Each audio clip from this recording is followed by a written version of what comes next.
صل على سيدنا ومولانا محمد وعلى بسم اللہ الرحمن الرحیم۔ السلام علیکم ناظرین و سامعین کرام۔ پروگرام یاد الہی دیکھنے کے لیے، یاد الہی کے سابقہ تمام پروگرامز دیکھنے کے لیے، بالخصوص وظائف دیکھنے، سننے، جاننے اور پڑھنے کے لیے آپ ہمارے یوٹیوب چینل یاد الہی یعنی YADE_EILAHI یوٹیوب چینل یاد الہی کو سبسکرائب بھی کیجئے، لائک بھی کیجئے، کمنٹس بھی کیجئے، تاکہ یاد الہی کے مختلف پروگرامز اور وظائف سے آپ مکمل رہنمائی حاصل کر سکیں۔ جی ناظرین و سامعین، پروگرام یاد الہی میں روزانہ عظیم ہستیوں کا تذکرہ پاک کیے جاتے ہیں، اور اس کے ساتھ ساتھ کچھ ایسے موضوعات پر گفتگو ہوتی ہے جن سے آپ کو رہنمائی حاصل ہوتی ہے۔ آج ایک عظیم فقیہ، عظیم محدث، عظیم عالم دین اور عالم باطن ان کا تذکرہ ہوگا، جن کا اسم گرامی ہے، عام طور پہ معروف ہیں علامہ ابن عابدین شامی کے نام سے آپ کا ہی تذکرہ خیر ہوگا۔ اس سے پہلے کتاب الشفا سے آج کا خاص وظیفہ دل کے کینے، بغض اور حسد کے خاتمے کا روحانی علاج۔ بحیثیت انسان جو ہم سے خطائیں ہوتی ہیں، اس میں سے یہ خطائیں بھی ہمارے اندر بعض کا در آتی ہیں، موجود ہوتی ہیں کہ ہمارے دلوں میں اپنے مسلمان بھائیوں کے لیے، رشتہ داروں کے لیے بعض اوقات کینہ، بغض یا حسد پیدا ہو جاتا ہے۔ تو دل کے کینے، بغض اور حسد کے خاتمے کا روحانی علاج یہ بہت ضروری ہے، یہی آج کا وظیفہ ہے۔ اس حوالے سے یہ ہے کہ جو شخص اللہ تعالیٰ کے اسم مبارک یا قدوس، جو شخص بھی اللہ تعالیٰ کے اس اسم مبارک یا قدوس کو زوال کے وقت یعنی نصف النہار کا جو وقت ہے، جب سورج مکمل بلند ہوتا ہے، تقریباً 12 بجے سے پہلے اور 12 بجے سے بعد، یہ وقت بدلتا رہتا ہے سردیوں اور گرمیوں میں، جو صلاۃ الاوقات، جو اوقات الصلاۃ ہیں یعنی نماز کے اوقات کا ایک کیلنڈر ملتا ہے، اس پر جو وقت نصف النہار یا زوال کا وقت موجود ہوتا ہے، تقریباً 20-25 منٹ، تو اس وقت میں اللہ تعالیٰ کے اسم مبارک یا قدوس جو شخص روزانہ 100 مرتبہ پڑھے گا، انشاءاللہ اس کا دل ہر طرح کی برائی، کینہ، حسد، عداوت اور بغض سے پاک ہو جائے گا، اور کچھ ہی عرصے کے بعد اس کے دل میں نور پیدا ہو جائے گا۔ اللہ تعالیٰ کے اسم مبارک یا قدوس کو زوال کے وقت جو شخص بھی روزانہ 100 مرتبہ پڑھے گا، اس کا دل ہر طرح کی برائی، کینہ، حسد، عداوت اور بغض سے پاک ہو جائے گا، اور کچھ ہی عرصہ کے بعد اس کے دل میں نور بھی پیدا ہو جائے گا۔ تو یہ ہر بندہ مومن کے لیے ضروری ہے، میرے لیے، آپ کے لیے، ہم سب کے لیے۔ ضرور اپنے اوراد و وظائف میں شامل کیجئے، اپنے معمول کا حصہ بنائیے، اپنے اعزاء، اقرباء، رشتہ دار، دوست، احباب، پڑوسی، محلہ دار، امت مسلمہ تک پہنچائیے۔ میرے، آپ کے، ہمارے بتانے سے ہمارے کسی بھی مسلمان بھائی، مسلمان بہن، مسلمان فرد کا فائدہ ہوتا ہے، تو انشاءاللہ یہ ہمارے لیے دین و دنیا آخرت میں بھلائی، فائدہ، نجات اور شفا کا باعث ہوگا۔ اللہ سبحانہ و تعالی ہمیں آسانیاں عطا فرمائے، ہمیں آسانیاں بانٹنے والا بنائے، مشکلات سے ہماری حفاظت فرمائے، آمین۔ جی ناظرین و سامعین، علامہ ابن عابدین شامی علیہ الرحمہ علماء حق میں، علماء ظاہر و باطن میں ایک بہت عظیم نام، مفسر بھی ہیں، محدث بھی ہیں، فقیہ بھی ہیں، اور عالم دین ایسے ہیں کہ اگرچہ متاخرین میں شامل ہیں، یعنی بعد کے جو علماء ہیں جنہیں متاخرین کہا جاتا ہے، لیکن متقدمین علماء جو ہیں ان کے کام کو آگے بڑھایا، انہی کے کام پر مزید آپ نے تحقیق بھی کی، کام بھی کیا، اور فقہ کے حوالے سے، بالخصوص فقہ حنفی کے حوالے سے بہت عظیم آپ نے کام کیا۔ اس پر بھی گفتگو ہوگی۔ چونکہ آپ عالم دین ہیں، مفسر ہیں، محدث ہیں، فقیہ ہیں، تو قرآن و حدیث میں عالم کی بڑی شان ہے،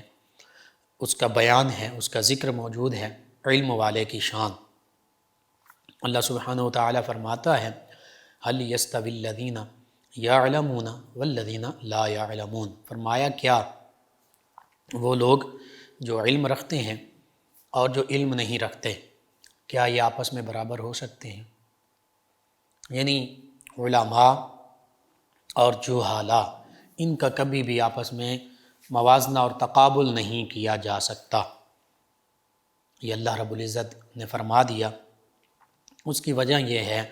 کہ بے علم نہ تواں خدا را شناخت، جو بے علم ہوتا ہے وہ کبھی بھی اللہ کی معرفت اور پہچان حاصل نہیں کر سکتا۔ اب بے علم کون ہے؟ جاہل کون ہے؟ اب بے علم اور جاہل وہ ہے جو خود بخود علم سے دور رہے، جو علم نہ خود علم حاصل کرے، نہ علم جنہوں نے حاصل کیا ان کے پاس بیٹھے، نہ ان سے محبت کرے، تو ایسا شخص جو ہے وہ بے علم کہلائے گا۔ وہ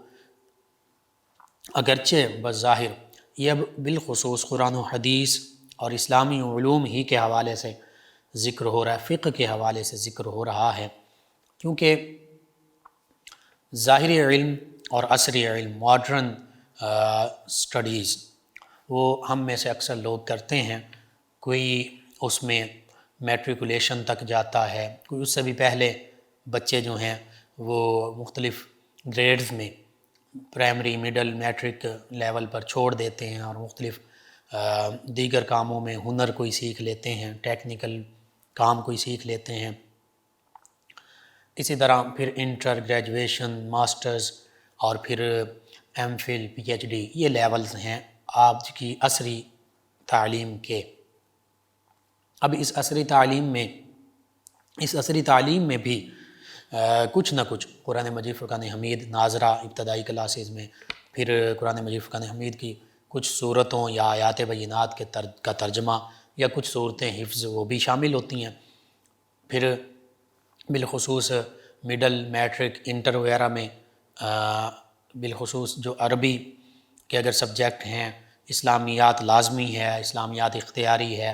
یا عربی اور آگے بھی جو پھر اسلامک سٹڈیز یا عربک لینگویج لٹریچر کو چوز کر لیتے ہیں، پھر ان کے لیے ابتدائی جو اسلامی علوم کا کچھ حصہ ہے قرآن اور حدیث کے حوالے سے یا چند ایک شرعی مسائل وہ اخذ کر لیتے ہیں۔ اس میں یہ ہم نہیں کہہ رہے کہ وہ بالکل نابلد ہوتے ہیں، لیکن علم جو قرآن، حدیث، فقہ، تفسیر، اصول تفسیر، حدیث، اصول حدیث، فقہ، اصول فقہ، پھر صرف اور نحو، عربی زبان، گرامر کے حوالے سے گرامیٹیکلی، اور پھر منطق، لاجک جسے کہہ لیں، فلسفہ، فلاسفی، حکمت، یہ علوم جو ہیں یہ درس نظامی میں آج پڑھائے جاتے ہیں۔ اس سے پہلے بھی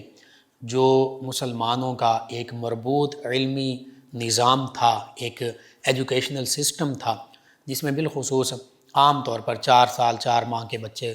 کو داخلہ ملتا تھا، اور وہ پھر اس کے علاوہ بھی، یہ تو ایک عام روٹین یہی تھی، اس کے علاوہ بھی کسی بھی عمر میں کوئی قرآن، حدیث اور فقہ کے علوم کی طرف راغب ہوتا وہ علم حاصل کر سکتا تھا۔ اس کے علاوہ یہ نقلی علوم ہیں، اور عقلی علوم یعنی قرآن، حدیث، فقہ، یہ نقل کیے ہوئے، لکھے ہوئے 14-15 صدیوں سے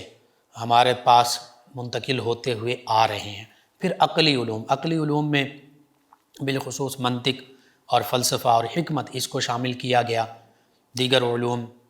اس سے ریلیٹڈ۔ تو عقلی اور نقلی علوم، ظاہری اور باطنی علوم، اور پھر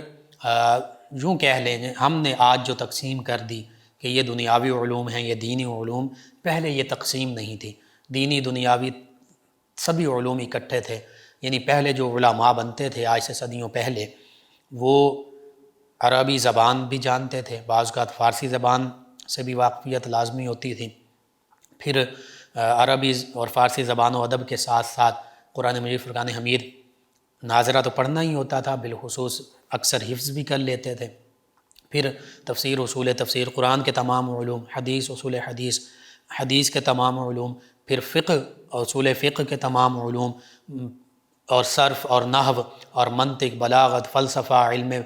معانی، علم بیان، علم بدیع، علم حیت، حتیٰ کہ الجبرا، ریاضی، علم ہندسہ، علم جفر، علم فلکیات، اسٹرالوجی، میتھمیٹکس، فزکس جس کو طبیعیات کہتے تھے، میٹا فزکس مابعد طبیعیات، پھر کیمسٹری جس کو کیمیا کہتے تھے، حیاتیات یعنی جس کو آج بیالوجی کہتے ہیں، زوالوجی، باٹنی، اور اس طرح تمام علوم حاصل کیے جاتے تھے۔ آپ آج سے 5، 7، 8 صدیاں پہلے جو ہمارے علماء تھے، جو ہمارے سائنٹسٹ تھے، ان کو دیکھیے، ان کے بارے میں تحقیق کیجئے، تو وہ ظاہری، باطنی، دینی، دنیاوی تمام علوم کا، نقلی، عقلی علوم کا منبع ہوا کرتے تھے۔ تمام علوم انہوں نے حاصل کیے ہوتے تھے، چاہے وہ ابن الہیثم ہوں، چاہے وہ رازی ہوں، چاہے وہ ابن النفیس ہوں، چاہے وہ جابر بن حیان ہوں، چاہے وہ امام ابو حنیفہ ہوں، چاہے وہ دیگر ائمہ ہوں۔ تو یہ ائمہ کرام، یہ فقہاء، یہ علماء، یہ سائنٹسٹ تمام علوم کے پیکر ہوا کرتے تھے، تمام علوم انہوں نے پڑھے ہوتے تھے۔ ہاں، چند ایک علوم میں ان کی اسپیشلائزیشن ہوتی تھی، بالخصوص کسی ایک خاص علم میں یہ اسپیشلسٹ ہوا کرتے تھے۔ جیسے فقہ کے امام ہیں تو انہوں نے فقہ میں ہی اسپیشلائزیشن کی، یعنی فقہ کو ہی خاص طور پر اس کو پھر آگے تمام علوم حاصل کیے، لیکن جو مہارت حاصل کی وہ فقہ میں حاصل کی، حدیث میں حاصل کی۔ اسی طرح کچھ ایسے ہمارے علماء تھے، ہمارے اسکالرز تھے، جنہوں نے دینی علوم بھی حاصل کیے لیکن فزکس میں مہارت حاصل کر لی، جیسے ابن الہیثم ہیں۔ کچھ نے کیمسٹری میں مہارت حاصل کر لی، جیسے جابر بن حیان۔ کسی نے طب میں مہارت حاصل کر لی، جیسے ابو علی سینا، اگرچہ وہ عالم بھی تھے، دیگر علوم بھی دینی بھی حاصل کیے تھے۔ اسی طرح کسی نے دیگر علوم فلکیات میں مہارت حاصل کر لی، جیالوجی میں مہارت حاصل کر لی، فارابی ہیں، رازی ہیں، اسی طرح البیرونی ہیں، کتنے نام ہیں، لیکن یہ قرآن، حدیث اور فقہ کے علوم سے بھی واقف تھے۔ اور وہ جو حدیث مبارکہ میں 2 علوم کا خاص طور پر ذکر کیا گیا، علم الابدانی و علم الادیانی، یعنی ادیان کے علوم۔ اب وہ ادیان سے علوم سے مراد سب سے پہلے دین اسلام کے علوم، قرآن، حدیث، فقہ، اور دیگر ادیان کے علوم کیا تھے؟ مثلاً کچھ دین اور مذہب اور کمیونٹیز اور علاقے، رومن امپائرز، رومی تہذیب، یونانی تہذیب، ان میں طب اور فلسفہ اور حکمت اور منطق اس کا زیادہ رواج تھا۔ تو یہ علوم بھی علماء اسلام نے حاصل کیے، ان میں بھی مہارت حاصل کی۔ امام غزالی اس کے بڑے امام ہیں منطق، فلسفہ کے، اسی طرح امام رازی ہیں، اور ان کے علاوہ بھی ابو علی سینا ہیں، فارابی ہیں۔ یہاں اگر بر صغیر پاک و ہند میں دیکھا جائے تو فضل حق، امام فضل حق خیر آبادی علیہ رحمہ ہیں، اعلیٰ حضرت امام احمد رضا خان قادری علیہ رحمہ، اور دیگر علماء حق آج بھی اور آج سے پہلے بھی، انہوں نے ان علوم میں بھی مکمل مہارت حاصل کی۔ بہرحال اس حوالے سے جب ہم دیکھتے ہیں تو یہ علماء ہمارے لیے سرچشمہ ہیں، ہمارے لیے یہ روشنی کا مینار ہیں، ہمارے لیے علم کی تلاش جب ہم کر رہے ہوتے ہیں تو یہ ایک بڑا ذریعہ ہے ہماری علمی پیاس بجھانے کے لیے۔ تو وہیں پر قرآن مجید فرقان حمید میں یہ بھی فرمایا گیا، فَاسْأَلُوا أَهْلَ الذِّكْرِ إِن كُنتُمْ لَا تَعْلَمُونَ، فرمایا کہ اگر تم کسی چیز کے بارے میں علم نہیں رکھتے تو پھر اہل علم سے پوچھو۔ قرآن کے بارے میں علم نہیں رکھتے تو جو قرآن جاننے والے علماء ہیں ان سے قرآنی علوم اخذ کرو۔ حدیث کے بارے میں علم نہیں رکھتے تو جو محدثین ہیں، جو شیوخ الحدیث ہیں، جو حدیث کا علم رکھنے والے علماء ہیں، ان کی طرف رجوع کرو، ان کے سامنے زانو تلمذ طے کرو، ان کی شاگردی اختیار کرو۔ اسی طرح فقہ کے حوالے سے شرعی مسائل تم میں نہیں پتہ کہ قرآن و حدیث کے حوالے سے ہماری زندگی کے معاملات، فرض، واجب، سنن، مستحبات، پھر زندگی کے معاملات، بلوغت کے احکام کیا ہیں، نکاح اور طلاق کے احکام کیا ہیں، تجارت کے احکام کیا ہیں، نماز کے احکام کیا ہیں، زکوٰۃ کے احکام کیا ہیں، روزے کے احکام کیا ہیں، حج کے احکام کیا ہیں، یہ جو فقیہ ہیں، جو علماء ہیں، ان سے اخذ کرو، ان کے پاس بیٹھو اور حاصل کرو۔ اسی طرح اگر تم عقلی علوم سیکھنا چاہتے ہو اور عقلی علوم میں غیر مسلم جو مسلمانوں پر اور اسلام پر اعتراضات وارد کرتے ہیں، اعتراضات اٹھاتے ہیں، یعنی منطق کے حوالے سے، فلسفہ کے حوالے سے، حکمت کے حوالے سے، تو پھر تم جو اہل منطق ہیں، مناطقاں ہیں، جو فلاسفہ ہیں، جو حکماء ہیں، ان سے یہ علوم حاصل کرو، عقلی علوم، لاجیکل علومز، تاکہ تم اسلام کا دفاع کر سکو ان مستشرقین کے حوالے سے۔ اسی طرح اگر تمہیں علم الابدان، اپنے جسموں کی صحت اور اس حوالے سے کچھ نہ کچھ سیکھنا چاہتے ہو یا مکمل مہارت حاصل کرنا چاہتے ہو، تو جو حکماء ہیں، جو علم الابدان کا علم رکھتے ہیں، علم الابدان سے واقف ہیں، مہارت رکھتے ہیں، چاہے وہ کسی بھی، اور آج کے دور میں اگر ہم سمجھیں تو آج کے یونانی اور طب نبوی کے جو حکیم ہیں، حکماء ہیں، معالج ہیں، ان سے وہ علم حاصل کریں گے۔ ہومیوپیتھی کا ایک علم ہے، وہ ہومیوپیتھک کے ڈاکٹرز اور جاننے والوں سے، کالجز سے حاصل کریں گے، ان اساتذہ سے حاصل کریں گے۔ ایلوپیتھک کا علم حاصل کرنا چاہتے ہیں تو پھر MBBS کرنا پڑے گا۔ تو یوں یہ آگے اسپیشلائزیشن اور مختلف فیلڈز ہیں، مختلف شعبے ہیں علوم کے، لیکن ایک وقت تھا کہ یہ تمام علوم جو ہیں ان کے بیسکس اور اچھا خاصا ان کا نالج وہ اکٹھا ایک ہی ادارے میں، ایک ہی جامعہ میں اسٹوڈنٹس تک پہنچایا جاتا تھا۔ جن لوگوں کے میں نے نام لیا وہ ان علوم کو حاصل کرتے تھے۔ پھر جس علم میں جس کی بہت زیادہ رغبت ہوتی، وہ اس علم کو مزید اختیار کرتا، اسی میں ریسرچ کرتا، تحقیق کرتا، اسی علم کا وہ ایک ستارہ بن جاتا۔ یوں ہی علامہ ابن عابدین شامی علیہ رحمہ، آپ نے بھی ظاہری باطنی، عقلی، نقلی تمام علوم اخذ کیے، اور پھر بالخصوص علم حدیث اور علم فقہ کے آپ ماہر بنے، اور پھر علم فقہ پر آپ نے بہت بڑا کام بھی کیا۔ آپ کے ابتدائی تعارف اور خاندانی پس منظر کا ذکر کیا جائے تو سیدنا علی المرتضیٰ کرم اللہ وجہ الکریم، سیدہ فاطمہ الزہرا رضی اللہ عنہا، سیدنا امام حسین رضی اللہ عنہ، ان کی اولاد پاک میں سے ہیں، یعنی سادات کرام میں سے ہیں، یہ بھی بہت بڑا شرف ہے۔ اور پھر اس میں گرامی آپ کا محمد امین بن عمر بن عبدالعزیز عابدین دمشقی المعروف ابن عابدین شامی علیہ رحمہ۔ اور آپ کا سلسلہ نسب کا ذکر کیا جائے تو پورا سلسلہ نسب جو سیدنا علی المرتضیٰ کرم اللہ وجہ الکریم سے متصل ہوتا ہے وہ یوں ہے: محمد امین بن عمر بن عبدالعزیز بن احمد بن عبدالرحیم بن محمد صلاح الدین بن نجم الدین بن کمال بن تقی الدین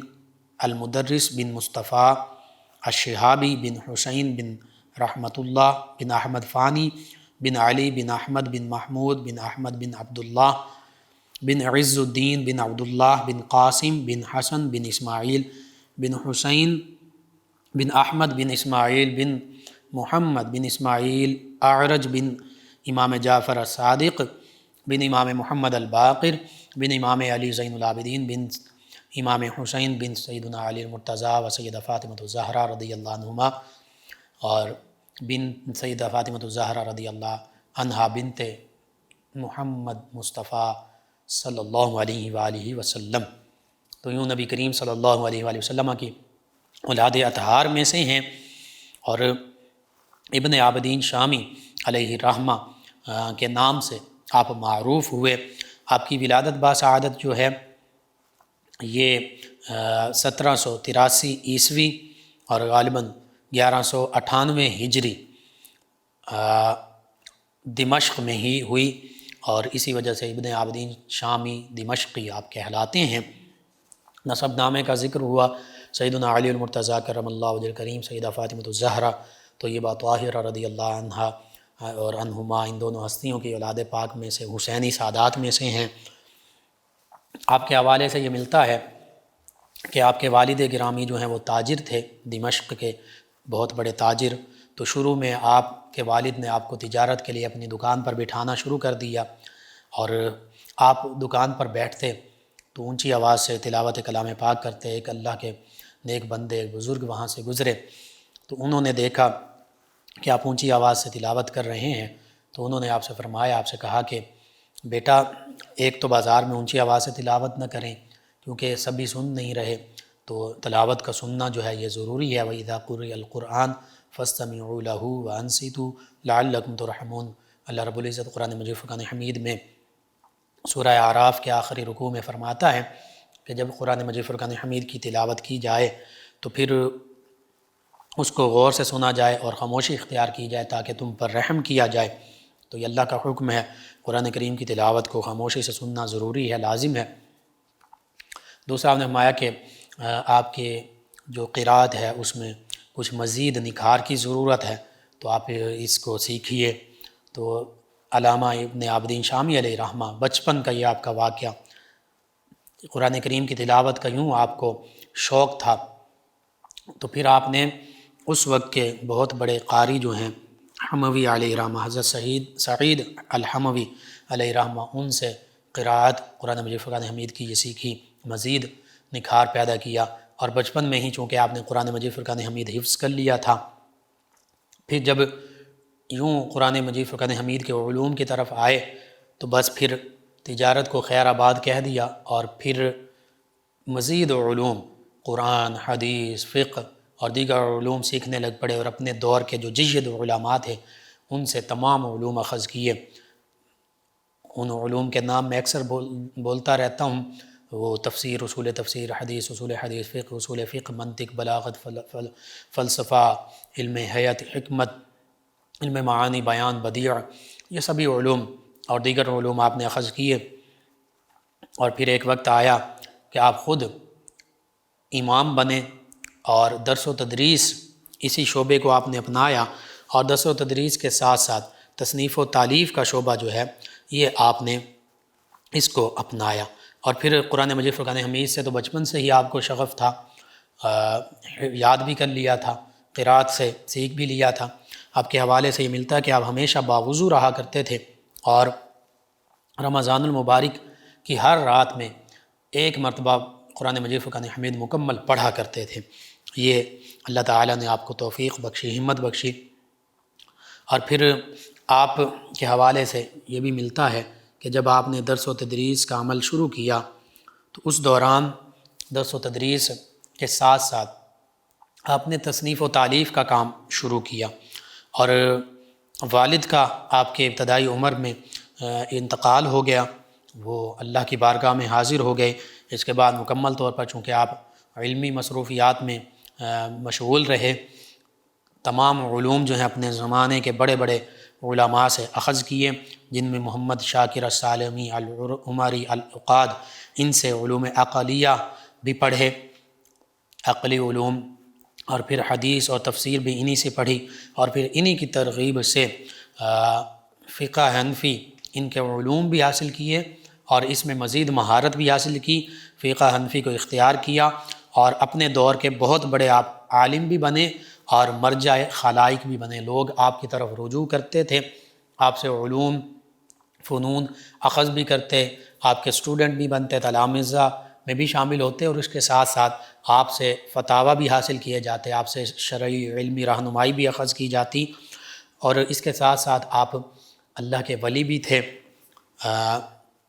سلسلہ نقشبندیہ کے حوالے سے ملتا ہے، نقشبندیہ مجددیہ کے حوالے سے، کہ آپ حضرت خالد نقشبندی علیہ رحمہ انہی کے بیعت بھی تھے، انہی کے خلیفہ بھی تھے، حضرت خالد نقشبندی کردی علیہ رحمہ، جو غالباً یہاں بر صغیر پاک و ہند سے شاہ غلام علی دہلوی علیہ رحمہ سے جنہوں نے علوم حاصل کیے، اور اس بالخصوص سلسلہ نقشبندیہ مجددیہ کا طریقہ اخذ کیا، جس میں ذکر قلبی، مراقبات، اور سلسلہ نقشبندیہ، قادریہ، چشتیہ، سہروردیہ، تمام سلاسل کے سلوک کا طریقہ اور اسباق اور مراقبات سبھی شامل ہیں۔ تو حضرت مولانا خالد نقشبندی علیہ رحمہ، آپ نے سلسلہ نقشبندیہ مجددیہ کا جو فیضان ہے پھر نہ صرف عراق، شام میں پھیلایا، بلکہ آپ سے یہ سلسلہ نقشبندیہ کا فیضان ترکی تک پہنچا، یورپ تک پہنچا، افریقہ کے ممالک تک پہنچا، تو حضرت علامہ ابن عابدین شامی علیہ رحمہ وہ بھی آپ کے مریدین خلفاء میں شامل تھے۔ انہوں نے بھی آپ سے سلسلہ نقشبندیہ کا فیضان پایا، اور اس وجہ سے آپ عالم ہونے کے ساتھ ساتھ عارف بھی تھے اور اللہ کے ولی بھی تھے۔ بہرحال حضرت علامہ ابن عابدین شامی علیہ رحمہ آپ کا جو سب سے بڑا کام ہے، آپ نے کئی کتب جو ہیں وہ تصنیف کی، لکھیں، اس میں سب سے بڑا جو آپ کا کام ہے وہ رد المختار، جسے فتاوی شامی بھی کہتے ہیں، یہ بہت آپ کا اہم کام ہے۔ یہ اس حوالے سے اہم کام ہے، اس پر بڑی تفصیل سے علماء نے لکھا ہے، اس کتاب کا ذکر کیا ہے، فتاوی شامی رد المختار۔ اور یہ در المختار جو شرح تنویر الابصار ہے، اسی پر آپ کا اضافی کام ہے۔ اب آپ کے دور میں جو علماء موجود تھے، انہوں نے متاخرین علماء کے جو فقہ کے حوالے سے کتب تھیں، متون تھے، پھر شروحات تھیں، اور جو حواشی تھے، ان پر کام کیا، اور بعض اوقات وہ تسامح بھی پیش آئے، اور بعض اوقات غلطیاں بھی آ گئیں، بعض اوقات وہ نقل کرتے ہوئے غلطیاں ہو گئیں، بعض اوقات اپنے علم کے مطابق کچھ غلطیاں ہو گئیں۔ تو یہ حقیقت ہے کہ قرآن مجید، فرقان حمید اور نبی رحمت صلی اللہ علیہ وآلہ وسلم کی احادیث مبارکہ، بالخصوص قرآن مجید فرقان حمید مکمل، اور احادیث مبارکہ جس کو جرا کرنے کے بعد صحیح، حسن اور ضعیف تک بھی، یعنی موضوع نہ ہوں، خود گھڑی ہوئی نہ ہوں، اس کے علاوہ تمام احادیث مبارکہ یہ اپنی اصل حالت میں ہے، اور قرآن مجید فرقان حمید ان میں کسی قسم کی غلطی نہیں ہو سکتی، نبی کریم صلی اللہ علیہ وآلہ وسلم کے فرمان مبارکہ میں اور اللہ کے کلام میں۔ اس کے علاوہ کہیں بھی اللہ تعالی محفوظ رکھتا ہے۔ اللہ تعالی نے جو اخلاص والے علماء تھے، فقہاء تھے، جو اولیاء تھے، ان کو گناہوں سے بھی محفوظ رکھا، عام اس طرح کی غلطیوں سے بھی محفوظ رکھا، لیکن پھر بھی غلطی کا شائبہ ہو سکتا ہے، غلطی ہو سکتی ہے، کیونکہ انسان کا یہ کام ہے۔ تو اس حوالے سے آپ کے دور کے جو علماء تھے، انہوں نے جو کام کیا، نقل در نقل کرتے رہے، تو اس میں کچھ تسامحات، کچھ اس طرح کے معاملات پیش آئے۔ آپ نے پھر ان پر مزید غور و فکر کر کے جو متقدمین علماء کے فتاویٰ تھے اور جو ان کی فقہی رہنمائی تھی، جیسے در المختار پر ہی آپ نے کام کیا، تو اس کے شروحات بھی لکھیں، اس پہ حواشی بھی، اس کی مکمل تفصیل جو ہے آپ نے بیان کی، آپ نے لکھی، اور کتاب الاجارہ سے آپ نے شروع کی، کیونکہ اس حوالے سے بھی علماء یہ جانتے ہیں کہ اکثر علماء نے جب اس پر کام کیا، فقہ کے ابواب پر، کتب پر، کتاب الصلاۃ، کتاب الطہارہ، کتاب الصلاۃ، کتاب الزکوٰۃ، کتاب الحج، اسی طرح دیگر جو فقہ کے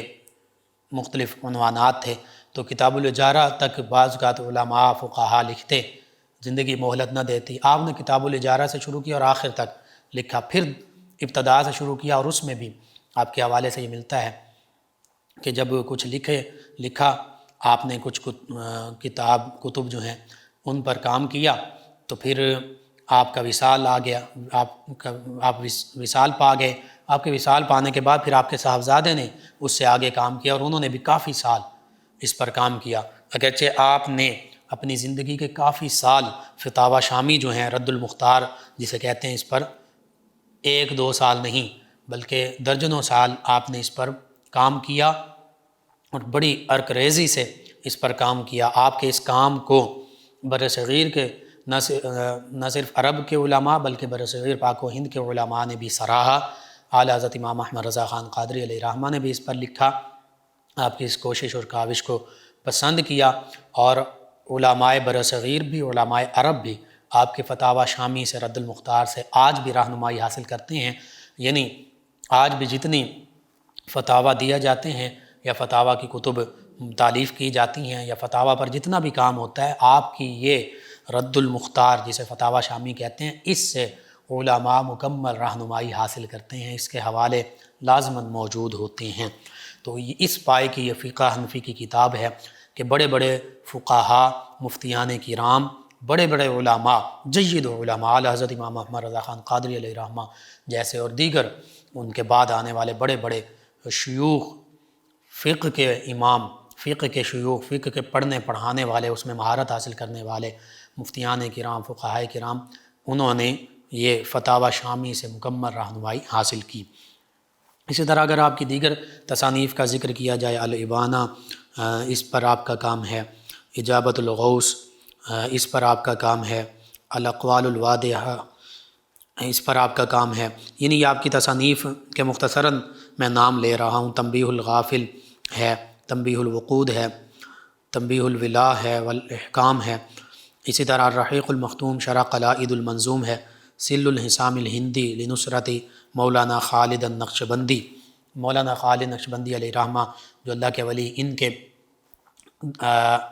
دور میں یہ تھا، چونکہ ابن عابدین شامی علیہ رحمہ بھی ان کے بیعت تھے، ان کے جو روحانی، عرفانی اور وجدانی معاملات ہیں ان کو سمجھتے تھے۔ مولانا خالد نقشبندی علیہ رحمہ جو اللہ کے ولی، یہ نقشبندی مجددی طریقے کا فیضان عام کر رہے تھے، تو ان کے سلسلے میں یوں ہوتا تھا کہ بعض اوقات ان کے مریدین پر وجد طاری ہو جاتا تھا، بعض اوقات نماز ہی کے دوران وجد کی کیفیت ہوتی، کوئی اللہ اللہ کرنے لگتے، کوئی چیخنے لگتے، مختلف کیفیات ہوتی، کپڑے پھاڑ دیتے، بے ہوش ہو جاتے۔ تو عام جو علماء اور فقہاء تھے انہوں نے اعتراضات اٹھانے شروع کر دی، عام لوگوں نے انگلیاں اٹھانی شروع کر دیں کہ یہ دیکھیں جی ان کے تو مریدین نماز میں بھی صحیح طرح نماز نہیں پڑھتے، نماز میں مختلف کیفیات ہوتی ہیں، چیخ رہے ہوتے ہیں، مختلف آوازیں نکل رہی ہوتی ہیں۔ تو اس پر یہ آپ نے کتاب لکھی، یہ آپ نے تصنیف لکھی۔ مختصر سا خلاصہ یہ ہے کہ ہدایہ میں جو فقہ کی ایک بڑی کتاب ہے، اس میں بھی باقاعدہ یہ موجود ہے کہ اگر اللہ کے خوف، خشیت کی وجہ سے بندہ مومن نماز پڑھتے ہوئے اس کے زبان سے کچھ آوازیں نکل آئیں، درد کی وجہ سے، عام کسی بیماری یا درد کی وجہ سے، پھر تو نماز نہیں رہے گی، کراہت بالخصوص اس کا لکھا۔ لیکن اگر اللہ کے خوف اور خشیت اور اللہ کی یاد کی وجہ سے زبان سے کچھ اس غلبے، اس کیفیت میں کچھ آوازیں نکل آئیں، او، اس طرح کی کوئی بھی آواز، تو اس سے نماز فاسد نہیں ہوتی، نماز ختم نہیں ہوتی، بلکہ یہ تو خشوع و خضوع والی نماز ہے۔ تو آپ نے اسی پر جو مولانا خالد نقشبندی علیہ رحمہ پر مختلف اعتراضات اٹھائے گئے، آپ نے اس پر مکمل یہ کتاب لکھی، جس میں آپ نے ان کے اعتراضات کا قرآن و حدیث اور فقہ کے حوالے سے مکمل جواب دیا۔ بہرحال اسی طرح شفاء العلیل، غایت المطلب اور اس طرح کی آپ نے کئی تصانیف آپ نے لکھی۔ یہ علماء، فقہاء، اولیاء، عرفاء، تمام لوگوں کے لیے آج بھی یہ ایک علمی سرمایہ ہے، اور اس سے آج بھی علماء، فقہاء، عرفاء، صلحاء، اولیاء فیوز و برکات حاصل کر سکتے ہیں، علمی رہنمائی حاصل کر سکتے ہیں۔ بہرحال پوری زندگی اللہ اللہ کرتے ہوئے، قال اللہ وقال الرسول کا فیضان پہنچاتے ہوئے، تدریس کرتے ہوئے، اپنے تلامذہ ان کو علم کے اوج کمال تک پہنچاتے ہوئے، فقہ کے حوالے سے رہنمائی کرتے ہوئے، تصانیف کرتے ہوئے، تدریس کرتے ہوئے، تحریر کرتے ہوئے زندگی آپ کی گزری، اور بالآخر 21 ربیع الثانی 1252 ہجری بمطابق 1836 عیسوی، تقریباً آج سے 200 سال پہلے آپ کا وصال ہوا، اور باب الصغیر میں جامع سنان پاشا میں ہی آپ کی تدفین ہوئی، وہیں آپ کا مزار مبارکہ آج بھی موجود ہے، لوگ حاضر ہوتے ہیں، علماء فقہاء حاضر ہوتے ہیں، فیوز و برکات پاتے ہیں۔ اللہ سبحانہ و تعالیٰ سے یہ دعا ہے، اللہ تعالیٰ ہمیں بھی ان علماء کی طرح علم حاصل کرنے والا بنائے، ان کے علوم سے ہمیں بہرہ مند ہونے والا بنائے، ظاہری باطنی عقلی نقلی تمام علوم کا ہمیں بھی وافر اس سے حصہ عطا فرمائے، آمین۔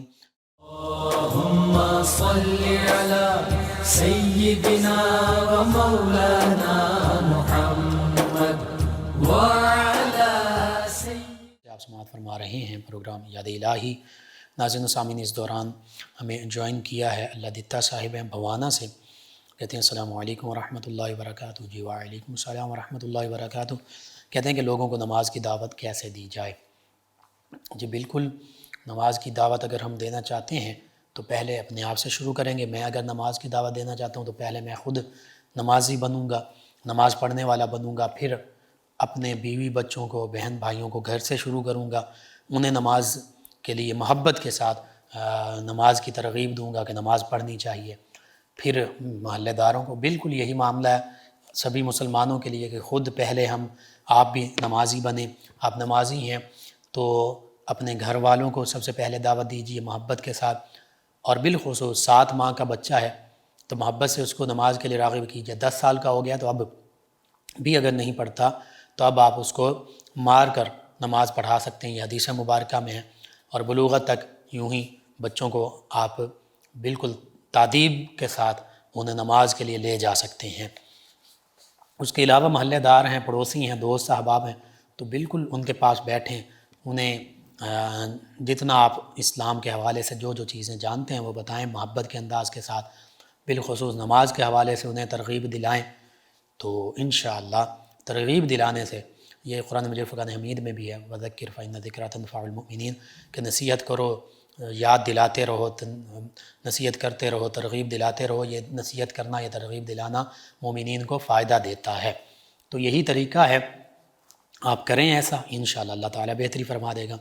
اعجاز حسین صاحب علیہ سے، انہوں نے کہا السلام علیکم۔ جی وعلیکم السلام۔ کہتے ہیں ماشاءاللہ بہت اچھا پروگرام ہے اور الحمدللہ کہا۔ جی شکریہ آپ کا، تمام ویورز، تمام لسنرز کا شکریہ۔ رخسار صاحبہ ہیں، کہتی ہیں السلام علیکم مفتی صاحب۔ جی وعلیکم السلام۔ انہوں نے کہا کہ صلاۃ الحاجت جو کسی خاص حاجت کے لیے پڑھی جاتی ہے، اس کے پڑھنے کا مسنون طریقہ تفصیل سے بتا دیں، بڑی مہربانی ہوگی۔ جی میں عرض کر دیتا ہوں، مختلف جو 5 صورتیں ہیں اور مختلف جو اوراد و وظائف کی کتب ہیں، نماز کی کتب ہیں، ان میں یہ موجود ہوتا ہے، وہ بھی آپ لے کے پڑھ سکتے ہیں۔ میں بھی اس کا طریقہ بتا دیتا ہوں۔ جب کسی کو کوئی حاجت پیش آئے، کوئی اس کی ضرورت ہو، تو یعنی وہ کسی بندے سے کام ہو، لین دین کا کوئی اور معاملہ ہو، تو اللہ تعالیٰ کی بارگاہ میں عرض کرے، اچھی طرح وضو کرے اور